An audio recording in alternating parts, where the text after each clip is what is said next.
Chapitre 26. Les enjeux internationaux.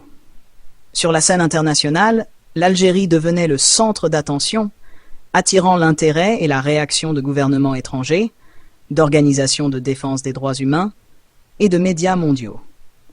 Les révélations du TAF avaient non seulement bouleversé l'équilibre politique interne, mais avaient aussi des répercussions bien au-delà des frontières nationales. Dans les grandes capitales du monde, les discussions sur la situation en Algérie prenaient une nouvelle intensité. À Washington, Londres, Paris et Bruxelles, les gouvernements évaluaient les implications des révélations pour leurs relations diplomatiques avec l'Algérie. Les documents divulgués par le TAF mettaient en lumière non seulement la corruption interne, mais aussi des accords et des manœuvres impliquant des entreprises et des banques occidentales. Cette exposition mettait les gouvernements étrangers dans une position délicate. À Washington, le département d'État tenait des réunions d'urgence pour discuter de la meilleure approche à adopter. Les responsables étaient divisés. Certains plaidaient pour un soutien ouvert au mouvement du TAF, arguant que promouvoir la démocratie et la transparence était conforme aux valeurs américaines. D'autres, cependant, mettaient en garde contre les risques de s'immiscer dans les affaires intérieures d'un pays souverain, soulignant les alliances économiques et stratégiques en jeu. Le secrétaire d'État, après avoir longuement écouté les différentes opinions, prit finalement la parole. Nous devons être prudents mais fermes dans notre soutien aux principes démocratiques. Les révélations en Algérie mettent en lumière des pratiques inacceptables. Nous devons appeler à une enquête internationale tout en respectant la souveraineté de l'Algérie. À Londres, la situation était similaire.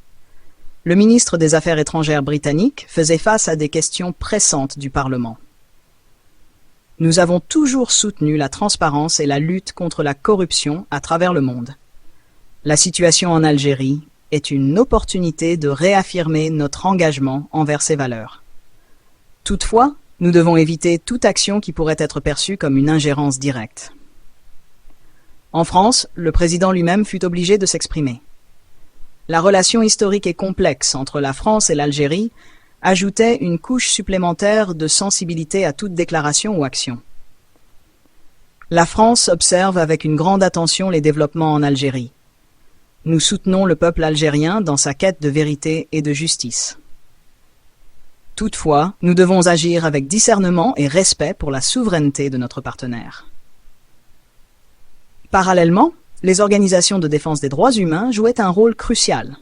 Amnesty International, Human Rights Watch et d'autres organisations appelaient à une enquête indépendante sur les allégations de corruption et d'ingérence étrangère révélées par le TAF. Leurs déclarations publiques et leurs rapports détaillés exerçaient une pression supplémentaire sur les gouvernements et les institutions internationales pour qu'ils prennent des mesures. Les médias internationaux amplifiaient ces voix. Les chaînes d'information, les journaux et les sites d'actualité en ligne diffusaient des analyses et des reportages approfondis sur la situation en Algérie. Des émissions spéciales mettaient en lumière les témoignages des membres du TAF et des citoyens algériens ordinaires. Ces reportages touchaient une audience mondiale, sensibilisant des millions de personnes aux enjeux en cours. En Algérie, Samira et son équipe suivaient attentivement ces développements internationaux. Depuis leur refuge sécurisé, ils étaient en contact constant avec des journalistes, des diplomates et des activistes à travers le monde. Ils savaient que le soutien international était crucial pour maintenir la pression sur le gouvernement algérien et garantir la sécurité des membres du TAF. Nous devons continuer à mobiliser l'opinion publique internationale, déclara Samira lors d'une réunion stratégique. Le soutien des organisations de défense des droits humains et des gouvernements étrangers peut être un levier puissant. Mais nous devons aussi veiller à ne pas donner l'impression que nous dépendons de l'aide extérieure. Notre lutte doit rester ancrée dans le peuple algérien. Youssef acquiesça. C'est un équilibre délicat. Nous devons utiliser le soutien international comme un moyen de pression. Mais la véritable force de notre mouvement réside dans le soutien et l'engagement de nos concitoyens. Fatima, de retour de Tamanrasset, ajouta « Les gens ici sont inspirés par le fait que le monde entier nous regarde. Cela leur donne de l'espoir et renforce leur détermination. Nous devons continuer à montrer que notre lutte a des répercussions globales, tout en restant fidèles à nos racines et à notre mission. Les jours suivants, Samira intensifia les contacts avec des alliés internationaux. Elle donna des interviews à des médias étrangers, participait à des webinaires et à des conférences en ligne, et coordonnait des actions conjointes avec des organisations de défense des droits humains. Chaque geste, chaque mot visait à maintenir l'attention internationale et à renforcer la légitimité du TAF.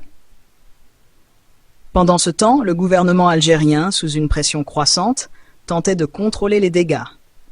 Des diplomates algériens étaient envoyés à l'étranger pour apaiser les tensions et rassurer les partenaires internationaux. Mais les preuves étaient trop solides, et les appels à la transparence et à la justice trop puissants pour être ignorés.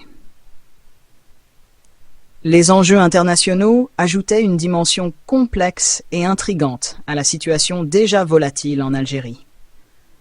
Pour Samira et son équipe, il était clair que leur lutte pour la vérité et la justice ne se jouait plus uniquement sur le terrain national.